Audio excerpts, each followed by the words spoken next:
When people come up to me on the streets or they talk to me about the show, or whenever I Google myself, which is about 20 times a day, and I'll see people talk about Larry, a lot of people have a problem with what he's done, with his sort of, for example, his writing this article about the situation and Piper being in prison and sort of taking advantage of the situation for his personal benefit. And people get really passionate about that and pissed off about it. And the thing that we shouldn't forget in all of this, and I have a slightly biased opinion, I think, because I've become so close to Larry as a character, but is that he's a victim in all of this. My character is, specifically where he does things that are maybe unlikable, and people get really like, dude, that was messed up. I hate Larry. Man, I hate Larry. Other people still sort of, there are some Team Larry people out there. There's a lot of Team Alexes, but there's a couple Team Larrys. Me, my mom. My wife is actually Team Alex. Are you allowed to be selfish sometimes? That's the bigger question. In a situation like that is extreme, that is something I can't relate to, no one that I know except for the real Larry Smith that I've talked to can relate to, and I say yeah. I say you're allowed to be selfish. My favorite overall, in terms of pure joy that I have gotten from watching this character on screen, has been Pennsatucky. And credit to Taryn, and credit to the writers, and credit to the makeup people. She is awesome.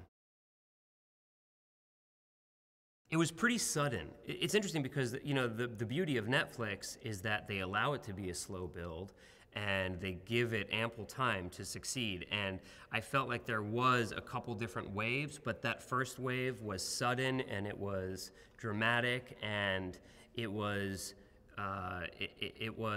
very real and tangible almost immediately.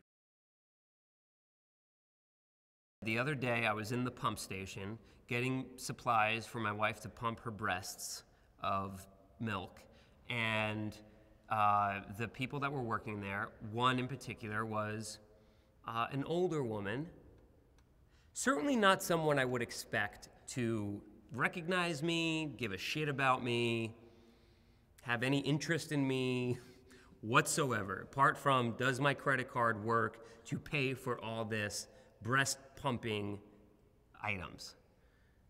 And she came up to me and she was like, when does season 2 start?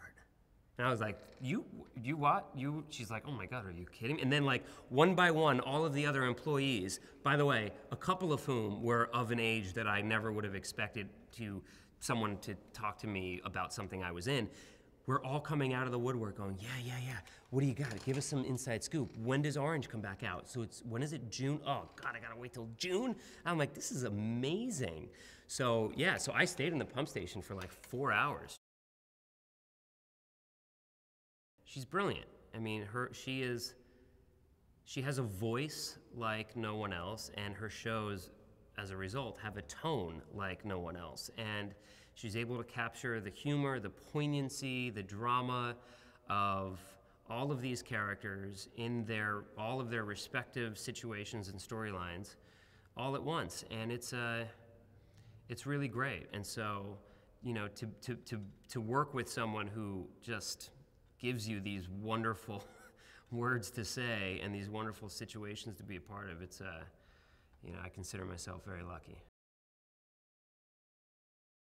The beauty, again, of Netflix and the fact that people can find this on their own time and sort of spend their weekend marathoning the show or take their time, whatever it is they do, but people have come to it at different times since its release, and so there's been these different waves, but it's been happening the whole time. It didn't happen and then go away, as sort of happens with like a film release or something like that. It's been a really fun experience.